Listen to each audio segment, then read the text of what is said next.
Bom, como a gente está falando do seu bolso de economia, a gente quer saber também se você de casa tem muita dívida, não consegue, às vezes, guardar aquele dinheirinho também para poder investir, né, para quando precisar. Tem muita gente que ainda não criou, por exemplo, o hábito, né, de se pagar primeiro, antes de sair gastando o que tem e, às vezes, até o que não tem. Por isso mesmo, a gente convidou aqui hoje uma especialista quando o assunto é finanças pessoais.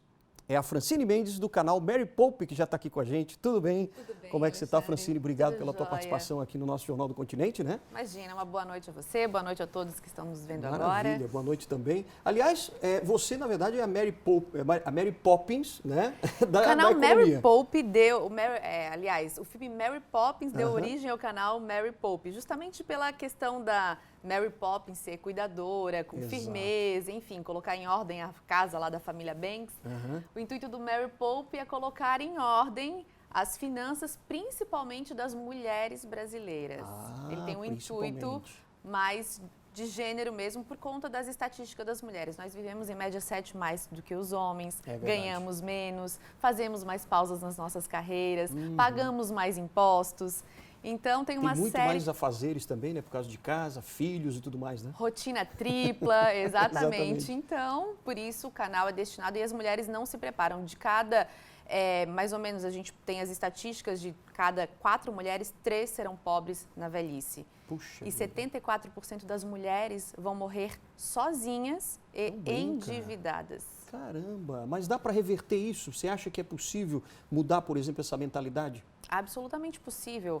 Absolutamente possível. Primeiro porque a mulher, ela precisa parar de delegar a vida financeira dela, né? Ela sempre delega porque ela acha que não sabe lidar com dinheiro. Falaram para ela que ela tinha que crescer, cuidar das pessoas, cuidar dos outros.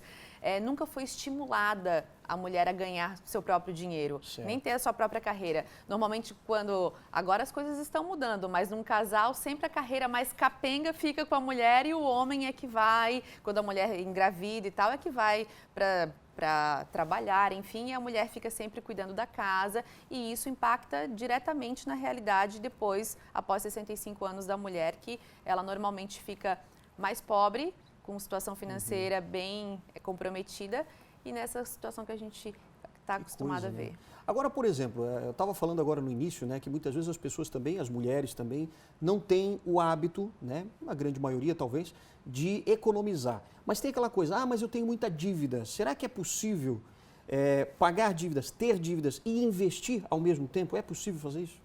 É possível fazer isso. Tem umas regras básicas no mercado financeiro. Alexandre, a gente não teve educação financeira, a gente não tem desde a escola, pré-escola, nós temos que ter, inclusive, as mães hoje, os pais, têm que incutir isso já na cabeça dos filhos desde pequenos, a cuidar do dinheiro, sempre introduzir os filhos no orçamento doméstico para que a gente crie essa mentalidade. Claro. Né? É possível investir ao mesmo tempo que você tenha dívidas? É possível, desde que você não tenha dívidas no cartão de crédito e cheque especial. Se tiver, tem que pagar isso primeiro. O ideal é que você pague primeiro, mesmo que você queira fazer um plano de investimentos, é algo que vai deixar você muito ansioso se você tiver dívidas no cartão de crédito e cheque especial e mesmo assim querer investir. Então, o meu conselho é que primeiro você faça um plano, tem um método chamado empilhamento de dívidas, que eu gosto muito, que você coloca as dívidas que têm juros mais altos no topo da lista. Faz uma lista mesmo das dívidas que você tem. Aí você vai lá e coloca as dívidas de cheque especial, cartão de crédito, por baixo os empréstimos consignados e por aí vai todas as dívidas. Mas em que ordem, por exemplo? Aquele que tem mais juros? Mais juros. Do mais juros que para o menos. tem mais juros para os menos. Ok. Aí você começa pagando primeiro os que têm mais juros e o pagamento mínimo dos outros todos. E você mede todos os esforços para pagar o primeiro da lista. E o ideal é que quando você termine esse primeiro pagamento, você faça pequenas comemorações até passar para outra dívida. Isso cria um estímulo e um vínculo de você com comprometimento. Por exemplo, você comprar alguma coisa que você gostaria de comprar e não comprou ainda. Um sapato novo, alguma coisa assim?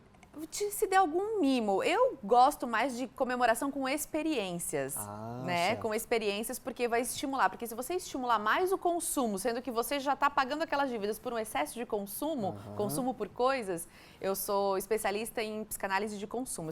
Eu tenho mestrado em psicanálise de consumo e eu estudei o consumo pela ótica da economia, né? Por que as pessoas consomem tanto? Normalmente está ligado a uma falta dessa pessoa. Ela tem alguma falta em algum nicho da sua vida, alguma esfera da sua vida, ela tenta compensar no consumo. Então, quando você está endividado, o ideal é que você troque o consumo por coisas pelo consumo por experiências, quando for para se dar algum mimo, quando for para se presentear. Então, depois de feito tudo isso, aí você começa a ir para a dívida mais abaixo. E assim você vai quitando e vai fazendo pequenas comemorações, até que você chegue na dívida, por exemplo, uma dívida que pode começar a investir é aquela dívida que seja em torno de 1,5%, 2% ao mês no máximo. Aí você já pode começar a fazer seu primeiro investimento. As pessoas acham que precisa de muito para começar a investir. Pois é, era isso que eu ia te perguntar. Quanto que mais ou menos? Precisa ter R$1.000, R$2.000? Olha, inacreditavelmente, hoje a partir de R$30 já dá para começar a investir. 30 só? Investir de verdade, né, Alexandre? Poupança não é investimento. Empréstimo consignado não é investimento. Consórcio não é investimento. Título de capitalização não é investimento. Então, são coisas... a mentalidade no Brasil ainda, ela é muito dependente, por exemplo, das recomendações de gerente de banco. Você chega lá e pergunta um investimento, ele vai passar um consórcio, vai passar um CDB do banco, ele vai passar uma previdência privada. Uma previdência privada. Você tem que olhar muito, porque tudo que o banco te leva hoje a comprar e adquirir de produto financeiro sempre é algo mais benéfico para o banco ou para a meta, para bater a meta do banco. Por isso que eu sempre estimulo lá no canal Mary Poupa, inclusive se você não está seguindo, peço para seguir agora, porque certeza. A gente está fazendo um grande plano de transformação e de liberdade financeira. É trocar mesmo os bancos pelas corretoras. Menos taxas. Certo. Muito mais produtos para serem ofertados, porque no banco é como se fosse um grande shopping de monomarca, como se fosse uma única marca específica que você pode comprar. Quando você vai para as corretoras, você tem todos os produtos desse banco, mais do banco B, do banco C, do banco D, você tem uma infinidade de produtos, é um shopping mesmo para você poder escolher produtos financeiros. Agora, engraçado que é uma mentalidade, né, que a gente tem já de muito tempo, de a gente confiar mais no banco. Nos Estados Unidos, por exemplo, é diferente, né? Como é que é essa proporção, hein? Olha, o último dado da Ambima é assustador. 95% das pessoas nos Estados Unidos investem via corretoras. 95% das pessoas? 95%. Puxa. Chuta no Brasil, Alexandre. É o inverso?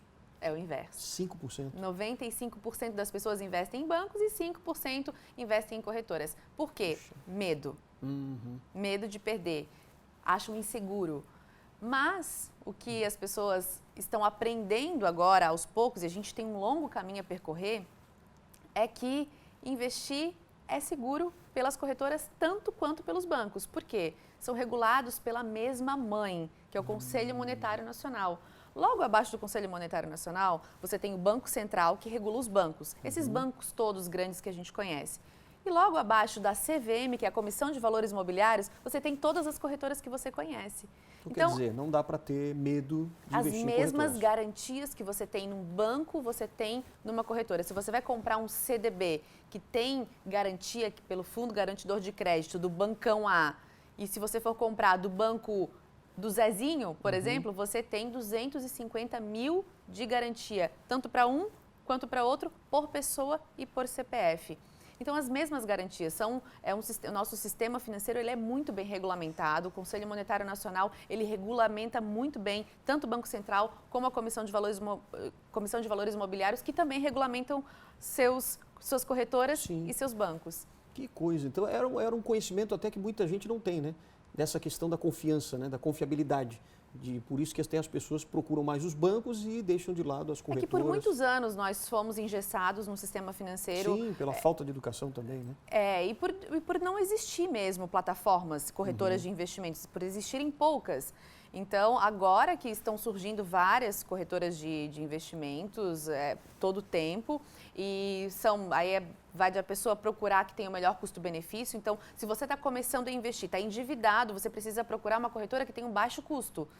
Porque quando você faz uma TED do seu banco para a conta da corretora, você pode pagar ou não essa TED. Se você recorrer, por exemplo, aos bancos digitais, você não vai pagar essa TED. Entendi. Se você escolher uma corretora muito famosa, você vai pagar uma corretagem alta para comprar, por exemplo, uma ação. Se você escolher uma corretora que tem excelentes corretoras no mercado com bom custo-benefício, custo-benefício, lá no canal eu digo tudo como é que a gente faz para escolher uma boa corretora, Ótimo. você pode pagar muito pouco, uma plataforma muito boa, com a mesma segurança da grande plataforma, ou da plataforma média, ou da plataforma... Então, você não tem esse problema no mercado. Nosso sistema financeiro ele é muito bem regulamentado no Brasil. Que legal. Então, com a Mary Poupe aqui, a gente já está vendo, já está percebendo que dá para você começar a investir com apenas R$30. E aí vai começando R$100. O importante, Alexandre, é que a gente sempre começa pela reserva de emergência, né? Você está lá endividado, o que você precisa ter? Hoje, inclusive, eu falei no Balanço Geral, ao vivo, pelo quadro do Mary Poupe que temos, como é que a gente faz, quando que a gente faz o primeiro investimento e quanto que a gente tem que investir primeiro, né? Primeiro de tudo é você ter a sua reserva de emergência, que é aquela reserva para imprevisto, ou para oportunidades mesmo, Claro. né? Então, vai que você foi convidado para ser madrinha, foi convidada para ser madrinha de um casamento, né? Vai tirar da onde? Se você tem a sua reserva, primeiro você tira dessa reserva para não recorrer a cheque especial, cartão de crédito, que são esses juros que a matéria acabou de falar recentemente, chegam a 15% ao mês. E quanto que deve ser mais ou menos esse fundo de reserva, por exemplo, essa reserva? Esse fundo de reserva tem que ser o seguinte, se a sua vida custa hoje em torno de R$3.000, tem que ser 3 vezes esse valor. Tem que ser R$9.000 essa reserva de emergência. Então, você tem que trabalhar para que 9.000 estejam lá no Tesouro Selic. Olha só. Tesouro Selic é o produto mais seguro do mercado, porque temos títulos públicos, temos 5 tipos de títulos públicos. O mais seguro é o Tesouro Selic. Então, é o único que você não perde dinheiro nunca, é 100% seguro, mais seguro, inclusive, que é a poupança. Olha só, isso é para aquele conservador mesmo, né? Conservador mesmo e para reserva de emergência, porque se você precisar do dinheiro no dia seguinte... Liquidez. Perfeito. A poupança você tem liquidez diária e o fundo e o Tesouro Selic você tem liquidez de um dia. Você pede num dia, mas é só se organizar, né? Claro, é tranquilo. E rende, em média, 30% mais que a poupança. Nossa, muito mais, né? Mais seguro. E com certeza, se você precisar de mais informações, você consegue no canal Mary Poupe, é isso? Exatamente. Só o @Mary Poupe, também tem no Instagram? @Mary Poupe é o Instagram. Também temos o YouTube, que é o Mary canal Poupe, mesmo. que é o canal que você pode se inscrever, tem um vídeo novo toda semana. E agora, novidade, estou lançando aqui para vocês. Nesta semana a gente lança o podcast Mary Poupe. Ah, o podcast então, também. O podcast que você vai poder ouvir no seu carro, nos deslocamentos. Então, não tem desculpa que não sabe mais lidar com dinheiro. Exatamente. Olha, Francine, quero te agradecer muito pela participação aqui no Jornal do Continente, já te convidar para voltar mais vezes, porque a gente sabe que o povo de casa, as pessoas de casa gostam de ter essas dicas, né, para saber lidar melhor com o seu dinheiro. Com certeza. Muito obrigado mesmo, hein? Uma boa noite. Uma boa noite para você e muito vocês. mais sucesso no canal Mary Poupe. Muito obrigada. Obrigado, querida. Obrigado. Boa noite. Bom papo, né, para a gente aprender um pouquinho mais sobre as finanças pessoais.